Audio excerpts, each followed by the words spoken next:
అదే 2004 నుంచి 14 వరకు 10 సంవత్సరాలు ఎక్కడ ఫ్రాక్షన్ పట్టలేదు.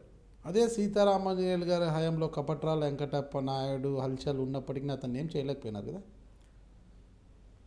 నాకు అర్థం కాలేదు. అదే సీతారామాంజనేయులు గారు ఎస్పీగా ఉన్నప్పుడు కపట్రాల వెంకటప్ప నాయుడు గారు ఆ రోజు ఆధిపత్యం ఉన్నింది. అంటే అదే సీతారామాంజనేయులు గారు మునిరంగడు కపట్రాల వెంకటప్ప నాయుడు ప్రత్యర్థి మునిరంగడుని అయితే ఎన్కౌంటర్ చేయగలిగారు తప్పితే కపట్రాల వెంకటప్ప నాయుడిని ఏమీ చేయలేకపోయారు. అప్పుడు అది ఏమంటారు, దాని గురించి ఏమంటారు? అప్పుడు పరిస్థితుల ప్రకారం వాళ్ళ పోలీసు వాళ్ళ నిర్ణయము పరిస్థితుల ప్రకారం ఉంటుంది. మీరు సీతారామాంజనేయులు గారు చేసిన విషయాన్ని మీరు చెప్తున్నారు కదా, క్రిమినల్స్ అంతా ఏరు వేస్తూ వస్తున్నారని. అదే కోవలో కపట్రాల వెంకటప్ప నాయుడుని ఎందుకు ఏరు వేయలేకపోయారు అప్పట్లోనే? వెంకటప్ప నాయుడు క్రిమినల్ కానీ ఐఐటి అసోసియేషన్ అని చెప్తున్నాను. ఫ్రాక్షన్ లీడర్ ఆయన, క్రిమినల్ మర్డర్ కాదు చేసే మనిషి కాదు. ఒక వర్గానికి ఫ్రాక్షన్గా లీడర్ ఆయన. సో అటువంటి వ్యక్తుల జోలికి పోకపోయిండొచ్చు. అటువంటి వ్యక్తుల జోలికి ఎవరు కూడా పోలేదు. ఎంతసేపు ఉన్నా ఎక్కడ కిల్లర్స్ ఉన్నారో, కాంట్రాక్ట్ డబ్బులు తీసుకొని మర్డర్లు చేస్తున్నారో వాళ్ళందరినీ ఏర్పరిస్తూ వచ్చాడు.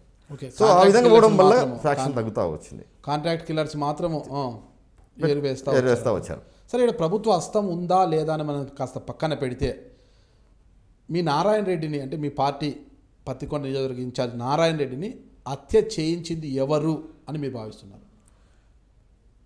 నారాయణ రెడ్డి స్వతహాగా దాదాపు 2 నెలల కిందట కనుకో కోర్టుకి వేయడం అనుకో, ఎస్పీ గారికి ఇచ్చే రిప్రజెంటేషన్ అనుకో, ఏదైనా కానీ ఆయన ఒకటే చెప్తున్నాడు, శ్యాంబాబు ప్రోత్సాహంతో నన్ను చంపడానికి ప్రయత్నం చేస్తున్నారు. శ్యాంబాబు కే కృష్ణమూర్తి గారు అబ్బాయి అనే పేరు మీదనే అతని ప్రోత్సాహంతో నన్ను చంపడానికి ప్రయత్నం చేస్తున్నారు. నా చావుకు నన్నంటూ చంపితే శ్యాంబాబే కారకుడు అని చెప్పేసి అతను దాదాపు 2-3 నెలల నుంచి కూడా లిఖితపూర్వకంగా రైట్ చేయడం జరిగింది. సో ఏం జరుగుతుంది, ఎలా జరుగుతుంది అనేది పక్క ప్లాన్తో చేసిన మర్డర్ కాబట్టి ఈరోజు యాక్సిడెంటల్ జరిగిన మర్డర్ కాదు. చాలా ప్లాన్డ్గా ప్లాన్డ్గా చేసినారు కాబట్టి అంటే ఎప్పటి నుంచో జరుగుతుంది. సో ఈ ప్లాన్ జరిగేదాన్ని వ్యవస్థ, పోలీస్ అనుకోండి, ఇంటెలిజెన్స్ అనుకోండి, ఈ ఫ్రాక్షన్ జోన్ కమిటీ అనుకోండి, వాళ్ళని కంట్రోల్ చేసింటే ఈ మర్డర్ ఆపేది. పోలీస్ వ్యవస్థ అటువంటి ఆలోచన చేయలే. సో ఈరోజు నారాయణ రెడ్డి బలి కావాల్సిన పరిస్థితి వచ్చింది. అంటే ఇప్పుడు మీరు గవర్నర్కి ఇచ్చిన ఫిర్యాదులో ఏమని కోరారు? అంటే ఎవరి హస్తం ఉందని, ఎవరి ప్రోద్బలం ఉందని అన్నారు. మేము ఈరోజు గవర్నర్ ఈ హస్తాలు ఎవరి పొద్దున చేయలేదు. ఈ పోలీసు సరైన న్యాయం చేయలేదేమో, సిబిఐ ఎంక్వైరీ ఇవ్వండి, సిబిఐ ద్వారా దీన్ని ఎంక్వైరీ చేయించి ఈ మర్డర్ను పూర్తి ఎవరైతే ఉన్నారో, ఎవరైతే ఇన్వాల్వ్మెంట్ ఉన్నారో వాళ్ళని బాధ్యులు చేసి కేసును ఇది చేయాలని చెప్పేసి కోరడం జరిగింది. సిబిఐ మీద నమ్మకం ఉందా మీకు? సిబిఐ మీద నమ్మకం ఉంది. పత్తికొండ నారాయణ రెడ్డి హత్య మీ పార్టీకి తీరని లోటుగానే కనిపిస్తోంది. అంటే పత్తికొండలో నెక్స్ట్ ప్రత్యామ్నాయం ఎవరు అనుకుంటున్నారు? అసలు పత్తికొండలో నారాయణ రెడ్డి కుటుంబానికి మీరు ఎలాంటి భరోసా కల్పిస్తున్నారు మీ పార్టీ నుంచి? మీరు జిల్లా అధ్యక్షుడిగా ఉన్నారు ప్రస్తుతము, ఒక జిల్లా అధ్యక్షునిగా పార్టీ నుంచి ఎలాంటి భరోసా కల్పిస్తున్నారు? దాని విషయం ఖచ్చితంగా, ఎందుకంటే జరిగిపోయిన నిర్ణయమే కాబట్టి కుటుంబ సభ్యులందరూ బాధల్లో దాంట్లో ఉన్నారు. రోజు కాకుండా 2 రోజులు 3 రోజులు అయిపోయిన తర్వాత కుటుంబ సభ్యులతో కూర్చొని మాట్లాడి, నిన్న మా అధ్యక్షుడు జగన్మోహన్ రెడ్డి గారు వచ్చినప్పుడు కూడా వాళ్ళ కుటుంబ సభ్యులతో మాట్లాడండి అంటే, ఇప్పుడు వద్దులేనా, వాళ్ళు తర్వాత మాట్లాడదామని కూడా చెప్పడం జరిగింది. టచ్ చేశాం, ఇప్పుడు ఎందుకు దినవారాలు అయిపోయినాక కూర్చుందాం లేనా మాట్లాడదాం అన్నారు. అయినా మా అధ్యక్షుడు చెప్పారు 3 days తర్వాత మళ్ళీ పోయి ఆ ఇంట్లో కూర్చొని మాట్లాడరండి అని నన్ను, మా అబ్జర్వర్ అనంత వెంకటరామరెడ్డి గారిని, ఇద్దరికి జగన్మోహన్ గారు కూడా చెప్పడం జరిగింది. వీళ్ళైతే చిరతమ్మను కూడా పిలుచుకొని పో, అక్క శ్రీదేవి అక్కతో మాట్లాడించు, ఆ చిరతమ్మను చూస్తే ఒక ధైర్యం ఉంటుంది ఆమె కూడా అని చెప్పడం కూడా జరిగింది. సో ఈ 4-5 రోజుల తర్వాత ఆయన కుటుంబంకు మాకు ఎట్టి పరిస్థితుల్లో జగన్మోహన్ రెడ్డితో అటాచ్ అవడంలో మేము ప్రతి ఒక్కరం కూడా ఆ కుటుంబ సభ్యులము.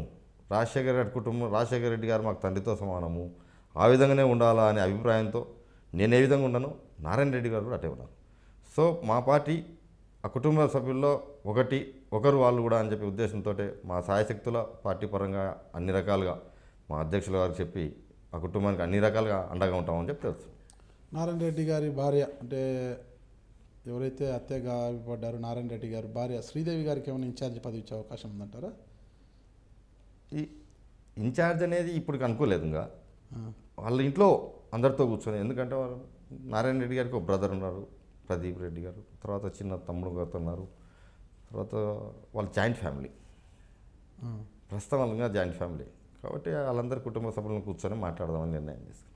అసలు శ్యాంబాబుకి అంటే కే కృష్ణమూర్తి వాళ్ళు ఉండేది కర్నూలు, ఆయన చూసే పత్తికొండ ఉండేది. అంటే వీళ్ళిద్దరికీ ఎందుకు ఈ ఫ్యాక్షన్ గొడవలు వచ్చాయంటారు, ఈ వర్గ విభేదాలు ఎందుకు వచ్చాయంటారు వీళ్ళిద్దరికి? వాస్తవంగా కేఈ ఫ్యామిలీలు కానీ కోట్ల ఫ్యామిలీ కానీ ఎప్పుడు నుంచో రెండు కుటుంబాలు రాజకీయంగా ఉన్నాయి. ఊర్లో ఎక్కడో సొంతంగా ఉండి గొడవలు ఉండి చేసుకున్న వాళ్ళను వీళ్ళకి వస్తే ఏ పార్టీ వాళ్ళు పోలీసు సరెండర్ చేయడమో ప్రొటెక్షన్ చేయడం అంతవరకు చేసేవాళ్ళే తప్ప ఏ రోజు కూడా కేసులు ఇన్వాల్వ్ అయిన వాళ్ళు కాదు.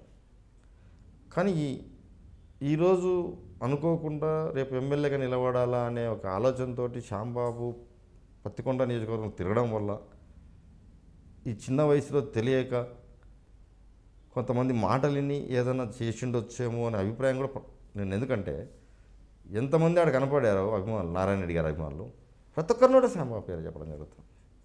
అది ఎందుకు అంత ఈజీగా పబ్లిసిటీ వచ్చినా తెలియదు. సో ఈ ప్రతి ఒక్కరు కూడా అతని ప్రోత్సాహంతో చంపారు అన్నది వస్తుంది. సో ఎంతవరకు ఇన్వాల్వ్మెంట్ అయితే నాకు తెలిసి ఆ కుటుంబాలు ఎప్పుడు ఎంకరేజ్ చేసినవి కాదు. ఎవరైనా కానీ చేస్తుంటే వాళ్ళ కోసం పోలీస్ సరెండర్ చేయడమా, బెయిల్ కోసం లాయర్ని పెట్టడమా, ఇటువంటి పని చేశారు తప్ప ఎక్కడ డైరెక్ట్గా రెండు కుటుంబాలు ఎంకరేజ్ చేసేది కాదు.